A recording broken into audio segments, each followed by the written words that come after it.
नमस्कार, मेरा नाम है ब्रजेश यादव। फिर हाजिर हूं एक नई कहानी को लेकर। आज की जो कहानी है मुंबई की है, लेकिन काफी खतरनाक है। जो वसई की लड़की, जो मुंबई के सटी वसई की लड़की श्रद्धा वालकर जो हत्याकांड था, जिसमें आफताब ने 32 टुकड़े कर दिए अपने लिव इन पार्टनर की दिल्ली में लेके जाकर, उससे भी कई गुना खतरनाक केस मुंबई से सामने आया है, जिसे सुनकर आपके भी रोंगटे खड़े हो जाएंगे। आज इस वीडियो में, इस कहानी में, इसी घटना और इसी कहानी की बात करेंगे। उससे पहले मैं आपको बता दूं और रिक्वेस्ट करता हूं कि चैनल को सब्सक्राइब नहीं किए हो तो चैनल को सब्सक्राइब जरूर कर लें। कहानी की शुरुआत होती है मीरा रोड से। मायानगरी मुंबई है। महाराष्ट्र की राजधानी मुंबई के सटा एक जिला है पालघर, उसमें मीरा रोड आता है। मीरा रोड में एक इलाका है गीतानगर। उसी गीतानगर में एक बिल्डिंग है आकाशदीप।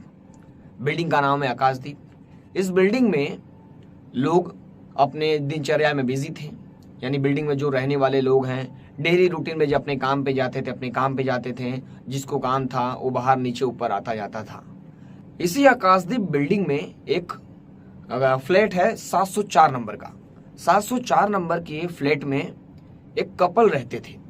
वो काफी सालों से रह रहे थे, 4-5 सालों से ये लोग लिव इन रिलेशनशिप में रहते थे साथ में। किसको क्या लेना देना है कि लिव इन रिलेशन में रहते हैं कि शादीशुदा है, लेकिन ये लोग रहते थे, लोगों को पता था। लेकिन इन लोगों का कोई मूवमेंट नहीं था बिल्डिंग में, यानी उस विंग में, जिस विंग में ये रहते थे, वहां उससे किसी से बात नहीं करते थे। ये लोग एकदम साइलेंटली रहते थे। सिर्फ दरवाजा जब खोलते थे सिर्फ आने जाने के लिए। ये 704 नंबर के फ्लैट में चुपचाप साइलेंटली 4 सालों से ये लोग रह रहे थे। लड़के का नाम था मनोज और लड़की का नाम था सरस्वती। ये दोनों लिव इन रिलेशन में। मनोज की उम्र 56 साल है। उसकी फोटो भी मैं स्क्रीन पर फ्लैश करने के लिए बोलूंगा। इसकी उम्र 56 साल का है, लगभग बूढ़ा हो चुका है। और जो लड़की है वो 32 साल की है, सरस्वती वैद। सोचिए, लड़की की उम्र 32 साल और लड़के की उम्र डबल 56, डबल से भी ज्यादा। अब ये दोनों लिव इन रिलेशनशिप में रहते थे, 4 सालों से इस बिल्डिंग में रहते थे। किसी को कुछ लेना देना नहीं था और ये दोनों किसी से मतलब भी नहीं रखते थे। अपने काम से काम रखते थे, सिर्फ दरवाजा आने जाने के लिए खोलते थे। लेकिन अचानक इस बिल्डिंग के इस विंग में 700, जो ये लोग जिस फ्लैट में रहते हैं 704 में, उसमें क्या होता है, अचानक एक दिन बास आने लगता है। ये लोग का दरवाजा तो कभी खुला नहीं रहता है, बंद रहता है, सिर्फ आने जाने के लिए खोलते थे। लेकिन अचानक इस बिल्डिंग से बास आने लगता है। आजू बाजू वाले लोग परेशान हो जाते हैं। तो लोगों को लगता है चूहा मरा होगा, क्योंकि 4 सालों से जो रहता है उसे क्या शक होगा कि अंदर क्या हो रहा है। 4 सालों से कुछ नहीं हुआ तो अभी क्या होगा। लोग तो पड़ोसी समझते थे उन लोग को अपना। लेकिन अचानक बास आने लगता है, बदबू आती है बहुत तेजी से, असहनीय बदबू, जिसे लोग इनहेल नहीं कर सकते, इतनी ज्यादा बदबू आ रही थी।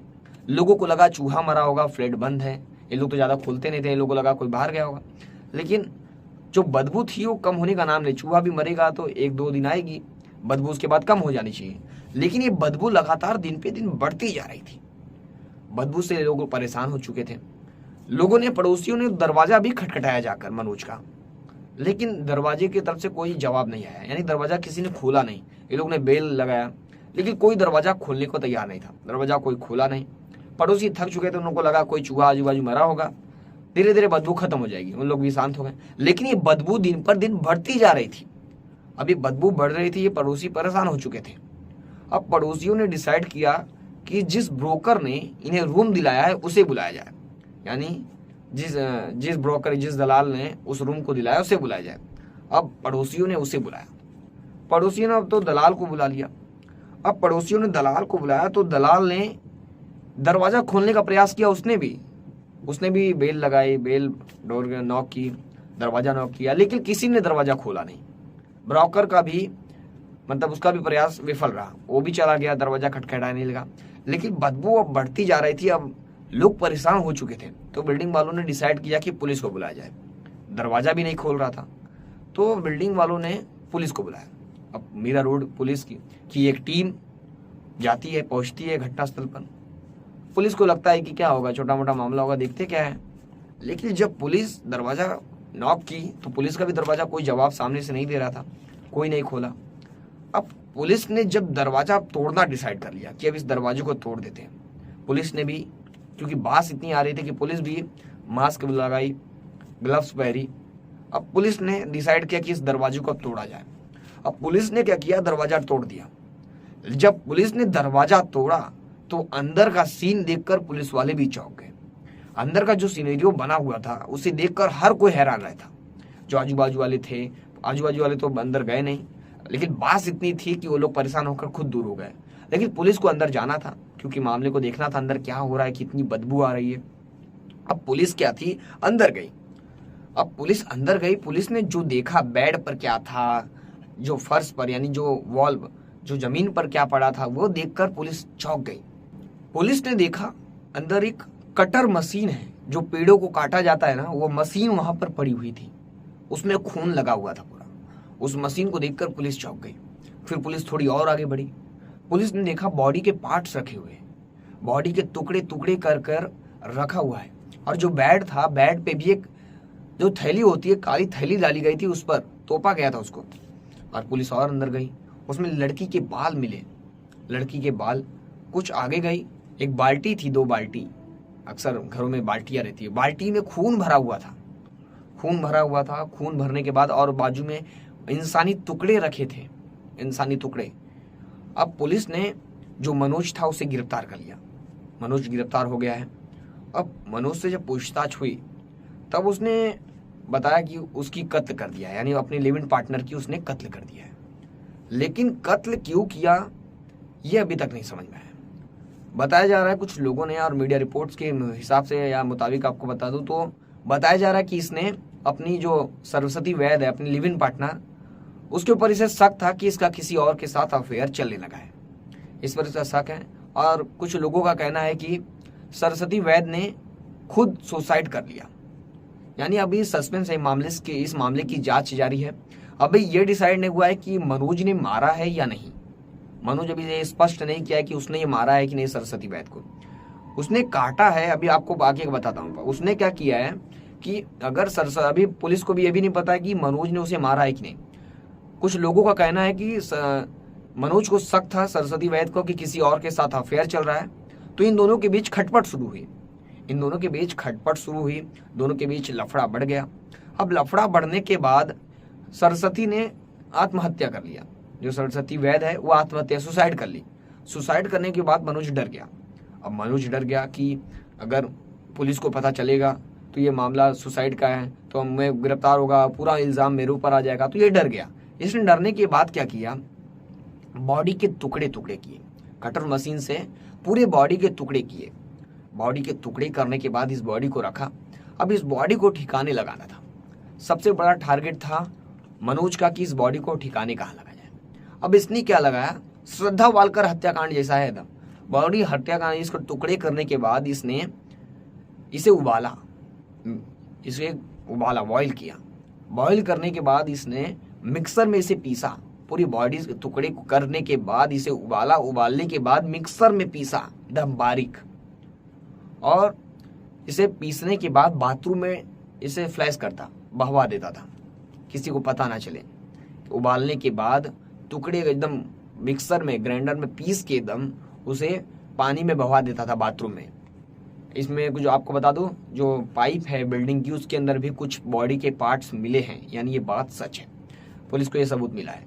और आगे आपको बता दूं, कुछ लोगों का ये भी कहना है कि ये बॉडी के टुकड़े कर कर पीस कर कुत्तों को भी खिलाता था और कहीं जाकर फेंकता भी था। इसने ग्राइंडर में पहले तो उबालता था, उबालने के बाद खून ये सब खत्म हो जाता था, उसके बाद उसे पीस कर ये इसको बाथरूम में फ्लैश करता था। कभी कभी कुत्तों को भी खिलाता था, और कभी कभी ये क्या करता था कि कहीं जाकर फेंक भी देता था टुकड़े चूर को, पूरा मतलब ग्राइंड कर देता था, पीस देता था पूरा। अब ये एक मामला है। और उसके बाद पुलिस को ये पता है कि इसने ग्राइंड किया, काटा, पीटा, लेकिन सरस्वती की हत्या इसने की है कि नहीं की है ये अभी कंफर्म नहीं है। सरस्वती की हत्या इसने किया कि उसने सुसाइड किया, ये मामला अभी अटका हुआ है। और आपको ये भी बता दूं, ये काफी भीभत्स मामला है, काफी घृणा आ रही है इस मामले को देखकर। दिल्ली से भी जो श्रद्धा वालकर केस है उससे भी ज्यादा खतरनाक है। अब इसने ऐसा किया है क्योंकि अब इसको एक्स्ट्रा अफेयर था इसका, इसकी वजह से ये बताया जा रहा है। अब पुलिस ने इस मामले की जांच पुलिस कर रही है। और एक पड़ोसी ने यह भी बताया कि इन दोनों का किसी से कोई लेना देना नहीं था, बिल्डिंग में ये साइलेंटली रहते थे, चुपचाप आते थे, चुपचाप चले जाते थे। इन लोग सिर्फ दरवाजा आने जाने के लिए खोलते थे बिल्डिंग में, और 4 सालों से रह रहे थे।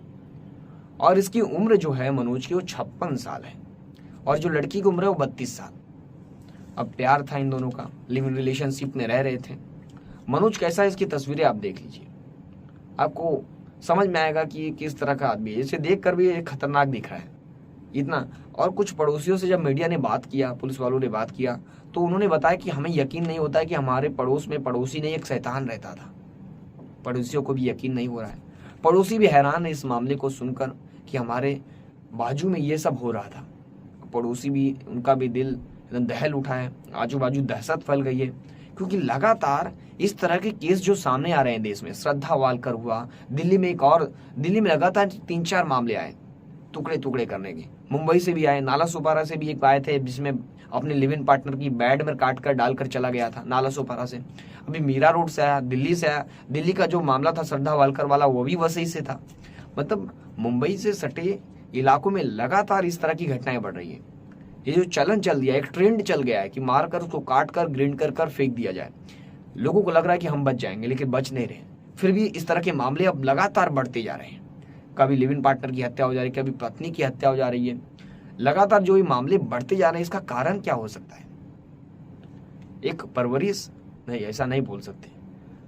ये जो वेब सीरीज है, जो मोबाइलों का चलन चल दिया है, जो वेब सीरीज में लगातार कई केसों में ऐसा आ चुका है कि इन लोगों ने वेब सीरीज से आइडिया उठाया।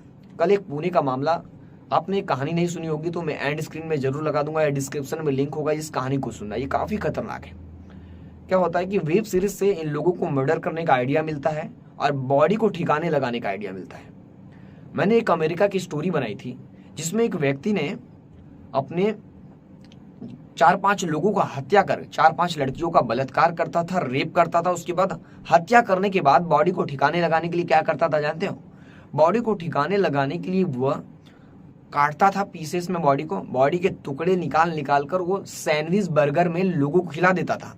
वो एक सैंडविच बर्गर की दुकान थी उसकी, उसमें बॉडी के टुकड़े निकालता था, पीसता था और लोगों को सैंडविच बर्गर में डालकर खिला देता था और बॉडी को धीरे धीरे ठिकाना लगा देता था। और हैरानी की बात यह है कि सैंडविच बर्गर लोगों को काफी टेस्टी लगता था और ये लगातार बचता जाता था। लगातार 10 से 15 मर्डर इसने कर धीरे धीरे बॉडियों को ठिकाना लगा दिया। 10-15 बॉडी इसने ठिकाने लगा दिया, किसी को पता भी नहीं चला, लोगों को खिला दिया इसने, लेकिन ये पकड़ा नहीं गया। लेकिन एक मामले में क्या हुआ, जब इसने एक दूसरी लड़की को मारने लगा तो लड़की भाग गई और उसने बता दिया इसकी पूरी करतूत को। तब पुलिस ने इसे गिरफ्तार किया और सख्ती से पूछताछ किया तो सबूत इकट्ठा की पुलिस ने। इसी तरह कई मामले हैं जो काफी हैरान करने वाले हैं। ये जो मैं कहानी अभी बताया ये तो अमेरिका की है, हमारे चैनल में पड़ी होगी, आप देख सकते हो। और कल की जो पुणे की है, जो लगातार जो वेब सीरीज आ रही हैं, छोटे छोटे बच्चे, आजकल क्या हो रहा है कि छोटे छोटे बच्चे जो पैदा हो रहे हैं, 1-2 साल के हो रहे हैं, उन्हें माँ बाप खिलौने की जगह मोबाइल देते हैं, क्योंकि मोबाइल में कुछ भी वीडियो आता रहता है, कुछ कार्टून आते रहते हैं, कुछ आवाजें आती रहती हैं जानवरों की, तो बच्चे सुनकर खुश होते हैं। माँ बाप को भी लगता है कि लड़का व्यस्त है खेलने में, मोबाइल में है तो चलेगा, दे देते हैं। लेकिन ये मोबाइल धीरे धीरे लड़कों को कैप्चर करती जाती है और लड़कों की आदत खराब होती जा रही है। ये क्या करते हैं कि धीरे धीरे इस मोबाइल को इतना ज्यादा देखने लगते हैं। डिसएडवांटेज इसका ज्यादा है मोबाइलों का, एडवांटेज तो कम ही लोग इसका उठा पा रहे हैं, डिसएडवांटेज ज्यादा है।